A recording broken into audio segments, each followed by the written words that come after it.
2장입니다. 에베소서 2장 1절부터 10절까지 말씀입니다.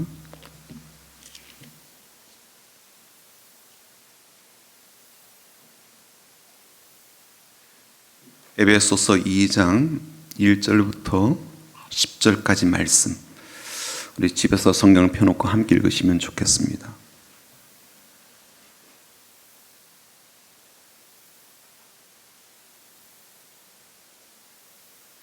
에베소서 2장 1절부터 10절까지 우리 같이 읽어보겠습니다. 같이.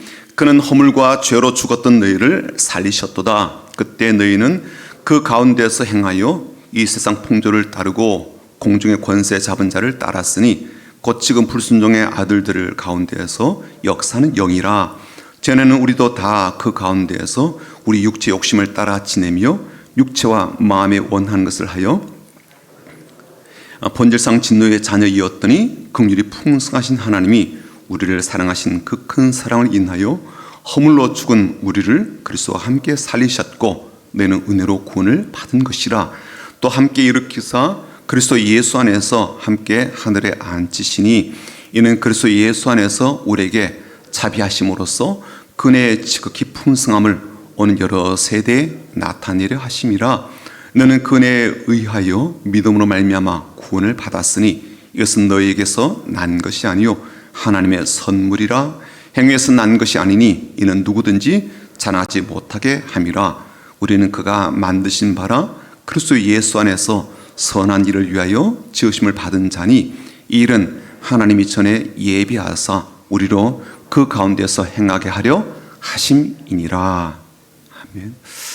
오늘이 절기상 그 봄비가 내린다는 우수이죠. 지금 비가 조금 내리고 있는데요. 비가 충분히 와야 겨울 가뭄도 우리가 해소가 되고 또 봄 농사를 위한 준비에 어려움이 없을 것입니다. 우리에게도요, 하나님의 은혜의 비, 또 복된 단비가 내림이 필요합니다. 이스라엘에서는 제가 몇 번 말씀드렸다시피 농사 짓는데 늦은 가을에 내리는 이른 비, 그리고 연초가 되면 내리는 이 이른 비와 이 늦은 비가 농사를 좌우하는 가장 중요한 요인이 된다고 합니다. 마찬가지로 우리에게도요, 미리 주시는 은혜의 비가 있고 또 우리의 간구와 우리의 헌신과 하나님 앞에 엎드림을 통해서 받게 되는 또 나중에 받는 은혜의 비도 저는 중요하다고 생각합니다. 그래서 이런 이른 비의 복과 늦은 비의 은혜를 오늘 이 시간에도 우리에게 가득히 내려주시도록 우리의 심령과 영혼이 충만해지고 또 만땅 충전해지는 그런 자리요 한 주간이 될 수 있도록 앞뒤 좌로 보시면서 우리 격려하고 축복하고 인사하도록 할 텐데요. 주님의 이름으로 축복합니다라고 인사하겠습니다. 주님의 이름으로 축복합니다. 주님의 이름으로 축복합니다. 주님의 이름으로 축복합니다. 한번 인사하겠습니다. 주님의 마음으로 사랑합니다. 사랑합니다. 사랑합니다. 우리 영상을 통해서 예배를 드리고 있는 우리 모든 성민의 가족들 주의 마음으로 사랑합니다. 한 주간도 은혜와 사랑 가운데 힘있게 잘 살아가시길 바랍니다. 세계적으로 유명한 관광지가 있는 나라에 사는 사람들이 이 한국에 오게 되면 좀 많이 놀라게 된다고 하죠. 우리나라에 오면 뭘 이렇게 놀라게 될까요? 부정적으로 놀라게 되는 것도 있을 거예요. 또 반면에 긍정적인 면 때문에 또 놀라는 것도 있을 것입니다. 어떤 사람이 이렇게 이야기하더라고요. 한국에 사는 여성들은 화장을 다 비슷비슷하게 한다. 그래서 놀란다라는 그런 얘기를 하기도 하고요. 또 공중 화장실 갔더니 너무너무 깨끗하더라. 그래서 놀라기도 하고 또 영어권에서 온 관광객들에게 아주 친절하게 대한다. 그런 이야기로 놀란다. 그렇게 말을 하기도 합니다. 그런데 다른 나라와 비교해서 매우 특이한 모습을 이제 우리나라 사람이 보여주는데 그 중에 하나가 소매치기가 많지 않다는 거예요. 소매치기가 아주 없다라고 말은 할 수 없지만 다른 나라 유명한 관광지에서 벌어지는 그런 소매치기를 생각한다면 우리나라에는 아예 없는 거나 마찬가지다라고 볼 수 있다는 거예요. 그리고 주 물건이라든지 혹은 현금이 들어있는 지갑들을 주인들에게 돌려주는 그런 일들이 많다는 거예요. 이런 행동들은 외국에서 온 사람들에게 아주 생소하게 느껴지는 부분이라는 거예요. 이 사람들이 이제 공항에 오면 제일 먼저 보게 되는 게 이제 공항에서 버스를 타려고 기다릴 때 가방을 이렇게 쭉 세워두고 사람들은 안 보인다는 거예요. 그게 잘 사람들은 매우 생소하다는 거죠. 왜냐하면 다른 데서는 이렇게 들고 가버리니까 항상 지키는데 여기는 가방만 있고 사람들이 없다. 그런 것도 생소하게 느껴지고요. 또 카페에 가봤더니 사람 없고 노트북만 있는 경우 화장실을 간 그런 일도 아주 생소하게 느껴진다는 거예요. 외국에서는 이거는 꿈도 꾸지 못할 일이기 때문이라는 거예요. 또 공공장소에서 뭐 개인 물품을 놔두고 다녀도 없어지지 않는 그런 이제 현장들 보면서 많이 놀란다고 합니다. 물론 우리는요, 뭐 그렇게 했다가 없어진 경우도 우리가 보긴 하잖아요. 예. 그것도 말을 할 수도 있고요. 또 우리가 아는 우리만의 부끄러운 면들이 있기도 합니다. 그래서 얼마든지 그런 것에 대해서 아니 그렇지 않다라고 반론을 펼칠 수도 있을 거예요. 그러나 외국인 눈에는요, 이게 매우 독특하게 보인다는 거예요. 특히나 외국 여행을 한 분들, 유명한 관광지에 간 분들은 뭘 챙겨야 돼요? 네, 항상 이렇게 현금이 들어있거나 여권이 들어있는 그런 조그만 그 가방들을 항상 이렇게 가슴에 품고 챙기라고 하고 그렇게 하지 않습니까? 그러니까 단순 비교해서 볼 때 외국과 한국의 중요한 차이점이 바로 이런 것이다라고 말을 해도 그게 틀린 말은 아니라는 거예요. 그래서 그런 내용으로 이제 글을 쓴 분이 있어서 제가 한번 읽어보았죠. 그 글 제목이 뭐였는가 하면 한국에는 왜 소매치기가 없을까라는 게 이제 글 제목이에요. 왜 한국 사람들은 외국에서 빈번하게 일어나는 이 도둑질을 하지 않고 심지어 잃어버린 물건들을 주인에게 되돌줄까? 뭐 그런 이유의 글이었습니다. 몇 가지 이유를 이제 이분이 이제 그렇게 지적을 했는데요. 첫 번째는 CCTV가 있기 때문이다라고 이야기해요. 우리 주변에 이제 감시하는 카메라가 꽤 많죠. 예, 차량에 대한 감시도 있지만 골목골목에도 감시 카메라가 있습니다. 그래서 어떤 분은 조금 과장되게 우리나라는 CCTV 공화국이다 그렇게 말을 하는 사람도 있기도 합니다. 모든 것들이 이제 녹화가 되고 있고요. 그래서 범죄에는 금방 들통이 날 것을 알기 때문에 굳이 그런 도둑질이라든지 소매치기에 대한 모험을 하지 않는다라고 생각을 할 수 있다는 거죠. 자, 그렇다면 CCTV가 있어도 소매치기가 잘 드러나지 않는 뭐 그런 광장이라든지 사람들이 많이 붐비는 그러한 시장통이라든지 또 그런 관광지는 또 어떨까요? 말하자면 CCTV가 있어도 사각지대가 많은 곳에서는 소매치기가 일어날 수 있지 않아요. 그렇죠? 카메라가 있지만 보지 못하는 데가 있으니까요. 그런데 그렇지 않다는 거예요. 우리나라 사람이 많이 이제 몰리는 곳들이 있죠. 아침 출퇴근할 때 지하철도 그런 것이 될 거고요. 또 많은 사람이 모이는 시장통도 이제 그럴 수도 있고요. 그런데도 소매치기가 별로 없는 이유는요, 나쁜 짓이 쉽게 드러날 수 있는 환경 때문이다라고 볼 수가 없다는 거예요. CCTV가 많아서 보는 일이 많아서 그런 것은 아니다 그런 뜻이 되죠. 두 번째는 어떤 이유를 또 이렇게 들어볼 수가 있는가 하면 우리나라 사람이 갖고 있는 정신 혹은 사상 때문이라는 거예요. 우리가 갖고 있는 높은 도덕적 가치 기준 때문이라는 거죠. 이게 오래전부터 내려온 유교 사상 때문에 우리가 그런 것들을 잘 지킨다라고 보는 입장이라는 겁니다. 또 불교라든지 천주교라든지 또 혹은 우리가 믿고 있는 이 기독교가 갖고 있는 종교적 신앙이 도둑질 나쁜 거야, 남의 것에 손대는 것은 나쁜 거야라는 것을 가르치고 있기 때문에 그런 영향을 받아서 소매치기가 없거나 작다라고 보는 입장입니다. 그런데요, 가만히 현실을 또 들여다보면 우리나라 사람들 중에 유교적 사상을 갖고 있는 사람이 얼마나 될까 싶은 거예요. 그리고 요즘 젊은 사람들 얼마나 유교적 사상을 받아들이고 있겠습니까? 게다가 지금 종교계를 보게 되면 불교도 숫자가 줄어들고 천주교도 실제적으로 숫자는 줄어들고 있거든요. 기독교도 마찬가지고요. 그러니까 단지 종교적 신념이라든지 뭐 오래전부터 내려온 유교적 어떤 사상 이런 것 때문에 도둑질이라든지 소매치기가 별로 없는 것은 아니라는 거예요. 그렇다면 다른 이유가 있을까요? 이 글을 쓴 저자는요 이렇게 이야기를 합니다. 저는 이분의 주장의 상당 부분 공감이 되었는데 여러분도 한번 이야기를 들어보고 판단을 한번 해보십시오. 그분이 말하는 이 한국인의 특징 가운데 이런 것이 있다는 거예요. 이런 내용이었어요. 한국 사람들은 남들과 다른 길을 가는 것을 굉장히 두려워한다. 무슨 말인가 하면 남들보다 뒤처지거나 도태되는 것을 매우 걱정하고 심지어 두려워한다는 거예요. 그러니까 남들보다 앞서거나 잘나지는 못해도 남들보다 못하면 안 된다라는 것에 대한 강박관념 같은 이런 것들을 갖고 있다는 거죠. 그래서 남들처럼 좋은 학교 나오고 남들처럼 좋은 그러한 직장 들어가고 남들처럼 좋은 사람 만나서 결혼하고 남들처럼 잘 사는 길이 성공하는 것이고 그게 최소한 부모에게 효도하는 것이다라는 생각들이 상당히 팽배하다는 거죠. 그렇기 때문에 새로운 길을 도전하는 것을 매우 어려워하고 만약 그런 도전에 실패하는 것에 대해서는요 두려움이 의외로 크다는 거예요. 그리고 그렇게 실패하게 되면 나는 사회적으로 루저다, 실패자다 그렇게 여겨서 내 인생은 최악이다라고 스스로 생각한다라는 그런 내용이었습니다. 결론적으로 말하자면 한국 사람에게 가장 두려운 게 뭐냐 하면 사회적으로 낙인찍히는 거라는 거예요. 누군가의 구설수에 오르는 것 혹은 사회적으로 안 좋은 대상으로 지목당하는 것 이걸요 최악으로 여긴다는 거죠. 그래서 종종 우리가 사용하는 말들 중에 이런 말들이 흔합니다. 어떤 거냐면 주변 사람들이 손가락질을 할까 봐 두려워. 그런 말을 한다는 거죠. 또는요 제가 어릴 때 들었던 말도 그런 말이 있었는데 동네 소문 날까 봐 무섭다는 거예요.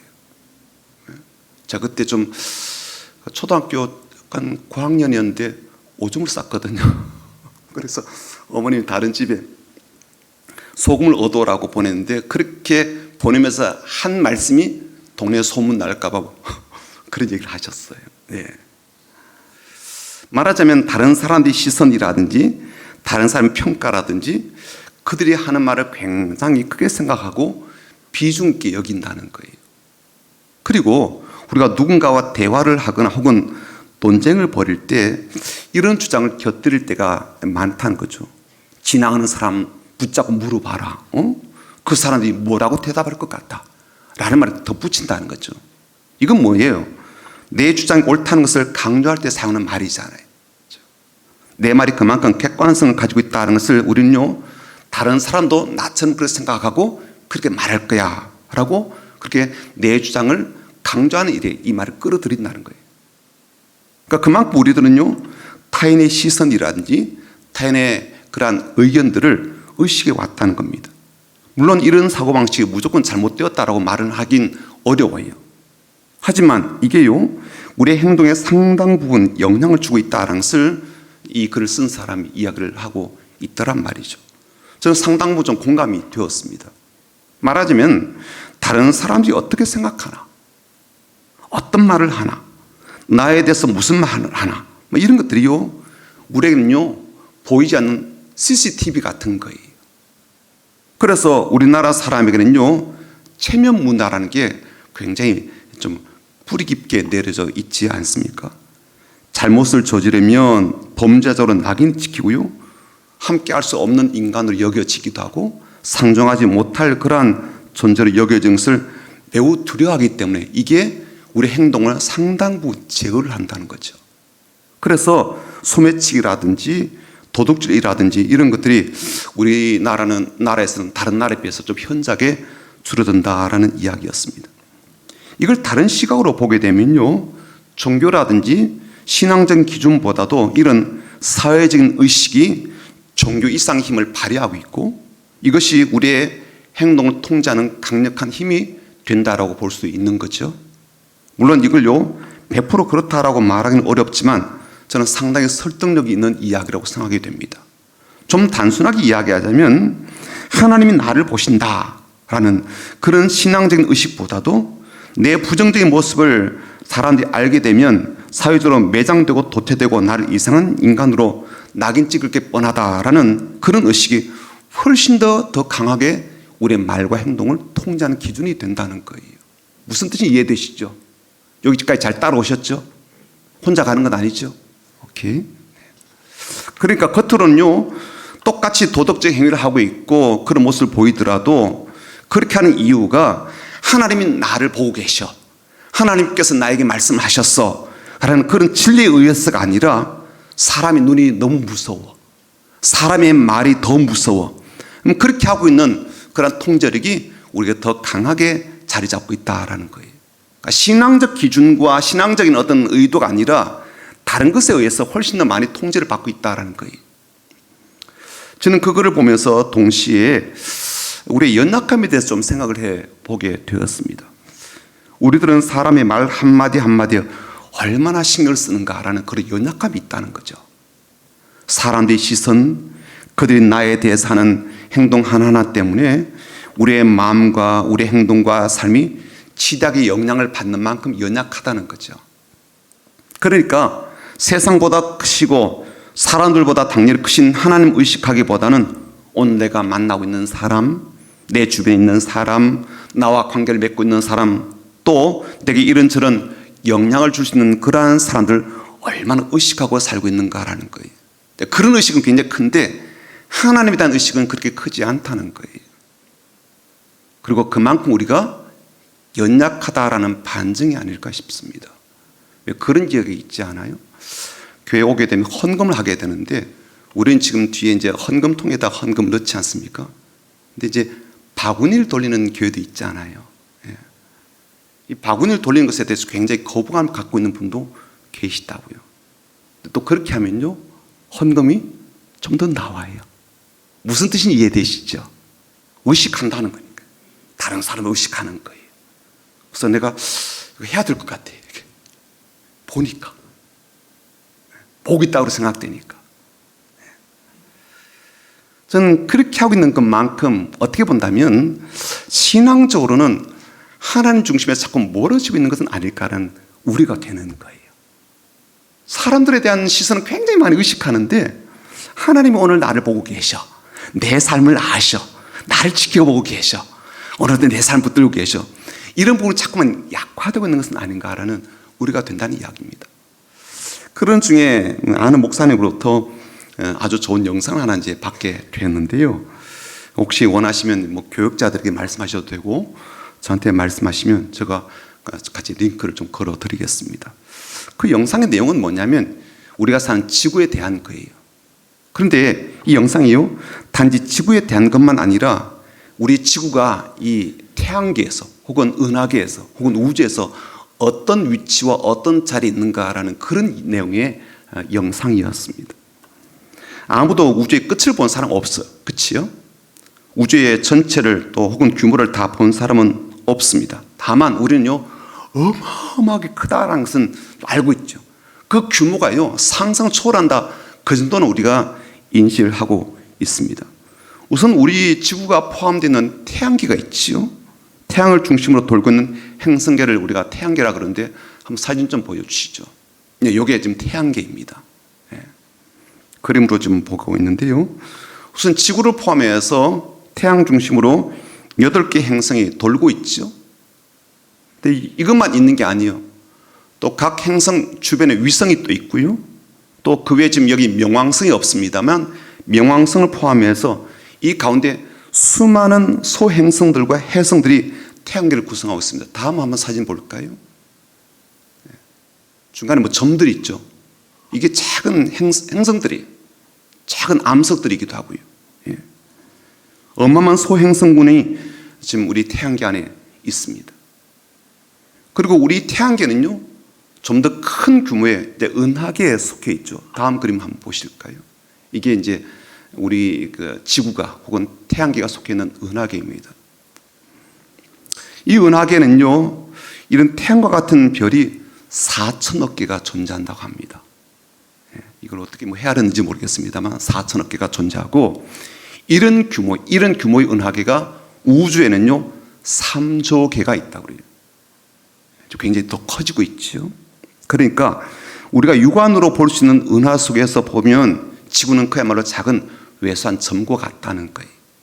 그리고 지구도 뭐 크다고 생각하고 우리 태양계도 엄청나게 크다고 생각하지만 좀 더 시야를 키우게 되어서 은하계를 보게 되고 은하를 넘어서서 이 우주의 무한한 세계에서 만약 지구를 보게 되면요, 이건 뭐 잘 보이지도 않는 먼지 같은 존재가 되게 되는 거죠. 자, 그런데 우주를 연구한 사람에게 이제 이런 의문이 생기는 겁니다. 뭐냐면 우주에는 우리가 속한 태양계와 같은 이런 별무리와 또 항성, 행성이 어마어마하게 많은데 그런 별들 중에 우리처럼 지능을 가진 존재가 사는 행성이 있을 수 있지 않겠는가라는 의문이죠. 가능성이 있죠, 그렇죠? 그러니까 태양계가 속한 은하에만 해도 태양과 같은 별이 이 4천억 개가 존재한다면 그 별들 속에서 지구 같은 환경을 갖고 있는 그러한 별이 있을 수 있겠죠. 그리고 그 별에는 우리처럼 이 지능을 갖고 있는 존재, 말하자면 외계인이 있을 수 있다라는 그런 생각입니다. 그래서 천문학자들이라든지 또 이런 관심을 가진 학자들이 우주를 연구하고 별을 연구하면서 우주에서 생명체가 보내는 신호는 없나라는 그런 전파 수신도 말하면 연구 대상으로 하고 있지요. 그런데 이 천문학자와 우주를 연구하는 사람들이 이 연구를 거듭하면서 놀라운 결론을 얻게 되었습니다. 물론 아직 연구 중에 있지만 연구하면 할수록 지구가 놀랍다는 거예요. 말하자면 지구가 아주 독특하다는 거예요. 우선 지구처럼 그렇게 생물이 존재하고 지능이 고도화된 그런 생명체가 존재하려면 기본적인 조건이 갖춰져야 되는데 물이 있어야 되겠죠. 공기 있어야 되겠죠. 그리고요, 생명체가 생존 가능한 환경이 있어야 될 겁니다. 그렇죠? 그리고 이런 조건을 갖추려면 태양과 너무 가까워도 안 되고 너무 멀어서도 안 되는 거예요. 또. 그리고 달과 같은 위성이 있어서 그 중력의 영향도 받아야 되고요. 적당한 기울기가 있어서 이게 계절의 변화도 생성이 되어야 된다는 거예요. 그러니까 뭐 땅, 온도, 물, 공기, 뭐 계절의 순환 이런 것들이 이루어지려면 지구처럼 태양계에서 있어야 될 그 자리가 아주 최적의 자리라는 겁니다. 위치가 아주 중요하다는 거예요. 그런 식으로 이제 조건들이 이제 맞는 별들을 찾아내고 생명체가 이제 존재할 수 있는 안전하고 최적화된 환경을 가진 행성들을 찾아보니까 그 대상이 굉장히 제한되게 되는 거죠. 그렇죠? 조건들이 많으니까. 그리고 그런 별들을 찾아보니까 우주에는 극히 제한된 별들만 그런 환경을 가진 것이다라고 지금 그렇게 이제 결론이 나오고 있는 거예요. 결론적으로 말하자면 지구를 보게 되면 지능이 있는 존재가 살아올 수 있는 최적화된 환경을 가지고 있는데 그런 자리에 있는 별들을 이 우주에서 찾으려고 하니까 그 확률이 매우 떨어지더라는 거예요. 별들은 많은데요. 그런 최적화된 환경을 가진 별들은요, 극히 적어지게 되는 거예요. 그러니까 지구가 태양계 안에서 혹은 우주 안에서 존재하는 그 위치, 그 자리, 그리고 그런 자리에 의해서 만들어진 생명체를 위한 이 환경을 가진 그런 별들은 확률적으로 따져본다면 거의 없는 거나 마찬가지라는 거예요. 이게 천문학자들의 과학과 연구에 의해서 밝혀진 내용이니까 신뢰도 가지만 또 그들이 발표한 내용 자체도 놀랄 뿐이었는데요. 말하자면 이 지구는 아주 독특하게 생명체를 위해서 아주 최적화된 환경을 가진 그런 별이라는 거예요. 그리고 이것을요, 우리 신앙적 관점에서 보게 되면 하나님은 얼마나 치밀하게 지구를, 태양계를 그리고 더 나아가서 은하계와 우주를 설계하시고 그 가운데 지구를 두셨는지, 그리고 그런 지구 안에 우리를 살게 하셨는지 아주 깊은 인사이트를 우리가 받게 된다는 겁니다. 그러니까 이 지구가 우주 속에 위치한 그 자리만 보아도 놀랄 뿐이라는 거예요. 한 가지 더 놀라웠던 건 뭐냐면 우리가 속한 이 은하에서 지구가 어떤 위치와 자리에 있는가 하는 점인데 사진 한번 잠깐 볼게요. 예. 이게 지금 이제 우리 태양계가 속한 은하계입니다. 은하계가 약간 얇은 이런 형태로 되어 있고요. 중간에 볼록 좀 튀어나와 있습니다. 한가운데는. 근데 우리 태양계가 지금 어디쯤 있는가 하면 중심이 아니라 중심에서 상당히 좀 벗어난 곳에 있는 거예요. 우리가 태양계 안에서도 지구가 태양에서 상당히 벗어난 지점에 있는 것처럼 지금 우리 태양계도 상당히 벗어난 지점에 있는 겁니다. 말하자면 지구가 태양계 안에서도 그 갖고 있는 위치도 중요하지만 이 태양계가 은하계 안에서 차지하는 위치도 매우 중요한 그러한 부분이 되는 겁니다. 은하계 중심으로 가까이 가게 되면 블랙홀이 있어서 빨려 들어가고요. 새로운 별자리가 생겼다 사라지를 반복하기 때문에 굉장히 위험하다는 거예요. 이게 문제가 많이 생긴다는 거예요. 그러니까 너무 가까이 있어도 문제가 되고 너무 멀리 있어도 위험하고 생명체에 큰 위협이 된다는 거예요. 멸종하게 된다는 거죠. 근데 이것보다 더 중요한 것은 우리 지구가 이렇게 은하계의 중심이 아니라 바깥 부분에 존재하고 더불어서 우리 지구가 갖고 있는 대기층이 있죠. 그렇죠? 대기층이 다른 별에 비해서 좀 얇다는 거예요. 근데 이 얇은 이유가 가만히 보니까 이게 우주를 관찰할 수 있는 중요한 이유가 된다는 거예요. 두터우면 볼 수가 없는데 막혀서 얇기 때문에, 그리고 공기 비율이 산소와 질소로 되어 있는데 이 공기 비율 때문에 훨씬 맑게 우주를 볼 수가 있다는 거예요. 그러니까 지구의 대기권이 단순히 생명체를 보호하고 또 생명체를 성장하게 하는 그런 목적만 있는 게 아니라 질소와 산소로 이루어져 있는 그런 대기층 때문에 우주를 깔끔하게 볼 수 있는 이유가 되기도 한다는 겁니다. 이걸 신앙적 관점을 보게 되면 하나님은요, 우리를 하여금 지구에 살게 하시면서 우주를 볼 수 있게 해주셨다는 거예요. 하나님 작품들을 볼 수 있게 해주셨다는 거예요. 하나님 알게 해주시는 거죠. 하나님 작품을 보면서 경탄하게 되고요, 더 나아가 그런 일을 행하신 하나님을 찬양하고 예배하도록 우리를 지구 가운데 살게 해주셨다라는 것으로 신학적 결론을 낼 수가 있다는 겁니다. 그래서 오늘 제가 설교를 자리를 알면 이유가 보입니다라고 그렇게 제목을 뽑았습니다. 지구가 태양계에서 그런 위치에 있고 그리고 더 큰 은하계에서는 그런 자리에 있는지를 보니까 새로운 이유를 알게 되었습니다. 하나님의 손길을 보게 되고 또 하나님의 배려하심을 알게 되고요, 또 하나님께서 그렇게 하신 이유를 깨닫게 됩니다. 그런 자리에 두신 이유가 있었습니다. 분명한 목적이 있었어요. 그 이유와 목적이 우리를 위한 것이었다고, 생명체를 위한 것이었던 거예요. 그러니까 그 자리가 결국은 특별한 자리고요, 독특하게 설계된 그러한 자리고 계획되고 작동되어서 준비된 그런 자리였다는 거예요. 어쩌다 그렇게 된 게 아니라는 거예요.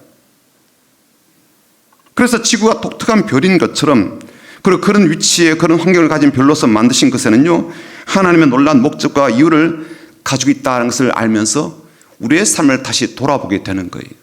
오늘 말씀을 보죠.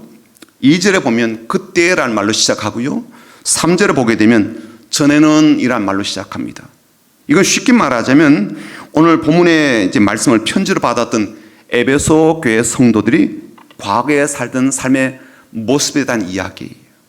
그들이 살았던 삶의 위치에 대한 것이었습니다. 그들의 과거의 삶의 자리가 어땠다는 거예요? 세상의 기준, 세상적인 흐름, 세상의 분위기, 세상의 가치에 의해서 움직이는 그런 자리였어요. 그래서 세상에서 힘이 있다라고 여겨지는 것을 따르는 것이 자연스러운 일상이었습니다. 내 마음이 원하는 것을 추구하는 것이 가장 중요한 덕목으로 여겨지는 그런 자리였다고요. 내 마음이 원하는 것을 하게 될 때 가장 행복해 라고 느끼게 되는 그런 자리였습니다. 그리고 그 이면에는요, 악한 영이, 그리고 강력한 어둠의 힘을 갖고 있는 그런 세력들이 끊임없이 사람들 끌어들여서 자기에게 굴복하게 하고 순종하게 하는 그런 자리였습니다. 그 결과 사람들에게 무슨 일이 벌어졌습니까? 우리에게 그런 허물, 잘못, 죄로 인해서 영적으로 죽은 그러한 자가 되는 일이 벌어지게 된 거죠.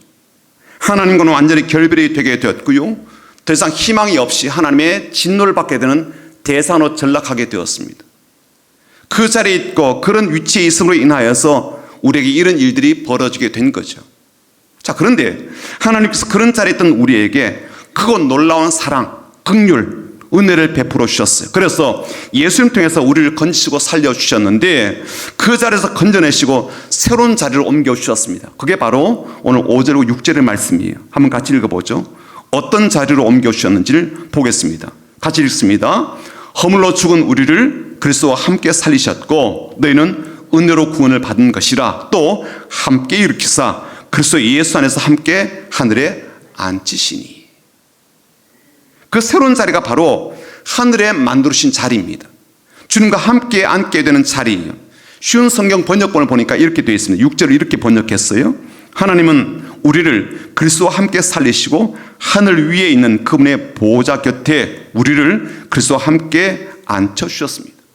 새롭게 우리가 있게 된 우리의 자리가요, 하늘 위에 있는 하나님의 보좌 곁에 주님과 함께 앉혀주는 그런 자리더라고요. 그리고 그 자리를 우리가 알게 되니까 우리는요, 하나님께서 그렇게 하신 목적과 이유도 함께 알게 되는 거예요. 한 가지는 뭐예요? 우리 너무 사랑하신다는 거. 우리 너무 사랑하신다는 거.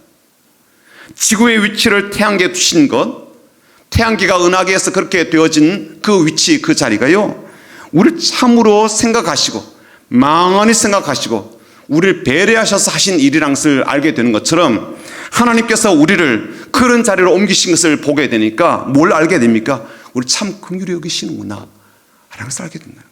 자리를 보니까. 그 사랑과 긍휼이 일반적으로 잘 보이겠습니까? 그렇지만 그렇게 우리를 그 자리를 옮겨주시는 것, 그리고 그 자리 자체가 우리에게 베푸신 하나님의 놀라운 은혜로운 배려라는 것을 알게 됩니다. 자리를 보니까 내가 있는 자리를 보고 내가 있는 영적 위치를 보게 되니까 하나님 마음을 조금 알겠더라고요. 그 하나님 마음이 나를 향하여 얼마나 깊은 마음인지를 알겠습니다. 그 긍휼이 얼마나 내 삶 가운데 오랫동안 생각하고서 나를 위해서 그런 일들을 해주셨는지를, 그 긍휼의 깊이를 좀 알겠더라고요. 그래서 사도 바울은요, 그런 우리 자신을 가리켜서 10절에 보니까 이렇게 말하고 있거든요. 우리는 그가 만드신 바라. 영어로는 뭐라고 되어 있냐면 We are God's workmanship이라고 되어 있어요. workmanship은 어떤 뜻인가 하면요, 장인이 모든 기량을 발휘해서 만든 작품이라 뜻입니다. 장인의 모든 솜씨가 담겨있는 명품이다, 그런 뜻입니다. 우리를 구원해 새롭게 있게 한 그 자리에 보니까요, 하나님 놀라운 솜씨가 보이는 거예요. 그리고 그 속에서 하나님 마음을 우리가 알 수가 있게 되더라는 겁니다. 우주를 만드신 그 하나님의 손길을 보고 그 가운데 담겨있는 하나님의 섬세한 배려와 마음을 알게 되듯이, 이제는 우리를 위해서 만드신 이 영적 자리, 우리의 삶을 빚어가시는 손길을 통해서 우리를 향하신 하나님의 마음도 알게 되더라는 거예요. 그렇게 우리를 새로운 자리를 이끄신 데는요, 또 다른 목적과 이유가 있죠. 그것은 우리가 하나님이 행하신, 계획해 놓으신 그 선한 일을 우리 또한 행하기를 바라시는 그런 목적입니다. 말하자면 하나님 나에게 행하신 그 일을 보고 내가 지금 이 자리를 보면 볼수록 하나님이 나를 위해 행하신 그 일을 더 열심히 알리고 증거하도록 선포하는 그런 일에 참여하도록 우리를 기대하신다는 거예요. 우리에게 바라신다는 거예요. 왜 우리를 지구에 살게 하시고 또 우주를 보게 하셨는지를 생각해 보면 결국 그 모든 것이 하나님께서 만드신 작품이다라는 것을 깨닫게 되고, 그런 하나님 찬양하고 예배하고 전하게 하기를 원하시는 것처럼 오늘 우리들에게도 하나님께서 우리를 하늘의 자리에 올려주시고 그 자리에 앉게 하시며 하나님이 우리 가운데 행하신 그 일들을 보게 하심으로써 그렇게 우리에게 행하신 그 일을 마음껏 전하는, 그래서 하나님을 찬양하고 예배하고 하나님의 그 놀라운 일을 전하는 사람이 되기를 바라시는 목적이 담겨 있다는 거예요. 이유가 그렇다는 거죠. 사랑하는 여러분, 하나님은 지금도 우리가 어디 있는지를 보게 하십니다. 혹시 여러분이 있는 그 자리가 세상의 가치, 세상의 힘, 이 악한 영에 의해서 움직여지는 그런 자리입니까? 그런 자리에 있다 보면 내가 그런 것을 좋아하게 되고요, 그런 것을 따르는 것이 일상적인 일이 될 것이며 또 그것으로 삶의 만족과 행복을 찾게 될 거예요. 내가 어디 있는지를 제대로 보게 되면 내가 그렇게 살고 있는 이유가 또 분명하게 보이게 됩니다. 반면에 그 자리가 하나님께서 예수 그리스도를 통하여 하나님의 보좌 곁에 예수님과 함께 앉혀주시는 그런 자리입니까? 당신은 그런 자리에 있는 사람입니까? 그 자리에 있는 사람은요, 그렇게 행하신 하나님께 감사하고 그렇게 행하심을 자랑하며 전하게 됩니다. 그리고 그렇게 하도록 하나님께서 그 자리에 있게 하시고 올려주시고 높여주시고 새롭게 삶을 빚어주셨다라는 사실을 날마다 생각하게 되죠. 사랑하는 성도 여러분, 저는 세상에서 제일 무서운 사람이 어떤 사람일까 하는 걸 생각해 보게 됐어요. 제일 무서운 사람이 어떤 사람일까? 무자비하게 폭력을 휘두른 사람일까요? 아니면 돈이 많은 사람일까요? 아니면 무소불위의 힘과 권력을 가진 사람일까요? 아니면 막 무대 보이는 사람을 우리가 제일 무서운 사람이라고 그렇게 생각합니까? 근데 가만히 생각해 보니까요, 제일 무서운 사람은요, 뭔가 확실하게 믿는 구석이 있는 사람, 그 사람 무서운 사람입니다. 그 사람은요, 믿는 구석이 있어가지고요, 아무것도 거리끼지 않는 거예요. 내 눈에는 안 보이는데 그 사람에게는요, 확실하게 믿는 구석이 있는 사람은요, 무서울 게 없는 것처럼 행동하고 그렇게 말을 하잖아요. 우리는요, 세상이 두려워요. 심지어 다른 사람들의 말과 시선조차도 두려워하지 않나요? 믿는 구석이 없으면 어때요? 자꾸 두려운 거예요. 겁나고요. 위축되고요. 그러나 우리를 세상의 자리에서 이끌어내시고 우리를 하나님의 우편, 예수님께서 앉으시는 그 곁에 자리에 앉게 하신 하나님이 우리에게 믿는 구석인 줄 믿습니다. 우리 하나님의 놀라운 솜씨를 담아서 빚으시고 지금도 하나님의 일하심을 보게 하여서 그것을 자랑하게 하시고 또 그렇게 행하신 하나님을 높여드리며 예배하기를 하나님께서 그렇게 바라시는 것이죠. 그런 하나님이 바로 우리가 믿는 구석입니다. 오늘도 그리고 이번 한 주간도 비록 내가 사는 삶의 자리가 많이 힘겹고 마음이 어렵기도 하고 삶의 무게가 버거울지라도 그 자리에 두신 하나님의 배려와 섭리, 섬세한 돌보심, 목적과 이유를 깨닫고 신뢰하며 지금도 나를 위해서 일하신 하나님을 보면서 감사 예배하고 또 하나님께서 주신 힘으로 잘 살아가는 저 여러분 되기를 주님의 이름으로 축복합니다. 아멘. 내가 살아가는 이유는 이러한 자는 같이